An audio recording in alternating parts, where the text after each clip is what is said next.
کہ مہدی سے پہلے لازماً کسی مشرقی علاقے کے اندر وہ نظام قائم ہو چکے گا، تب وہاں سے فوجیں آئیں گی نا۔ یہ مشرق کون سا ہے؟ عرب کے مشرق میں آپ چلیے ایران بھی آ جائے گا، افغانستان بھی ہے، پاکستان بھی ہے۔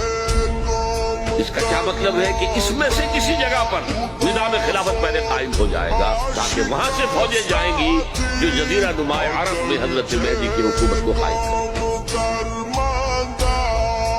پورا عالم اسلام آزاد ہوا، کہیں نعرہ اسلام کا نہیں لگا، کہیں عرب قومیت پر، کہیں کسی اور عصبیت پر تحریکیں چلی ہیں، صرف تحریک پاکستان تھی کہ پاکستان کا مطلب کیا؟ لا الہ الا اللہ۔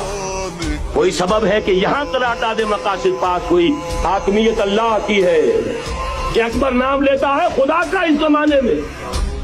یہ سارا ماضی سامنے رکھیے اور حضور کی دی ہوئی پیشن گوئیوں کا مستقبل سامنے رکھیے، ان دونوں سے ثابت ہوتا ہے اس خطے ارضی سے کچھ ہونا ہے۔ مسلمان کو پھر اس کا مقصد یاد دلایا جائے۔ اصل ضرورت تھی کہ یہاں اس نظام کو قائم کیا جائے، وہ نظام عدل اجتماعی ہو جس میں حریت ہو، جس میں عام آدمی بھی خلیفہ وقت کو ٹوک سکے۔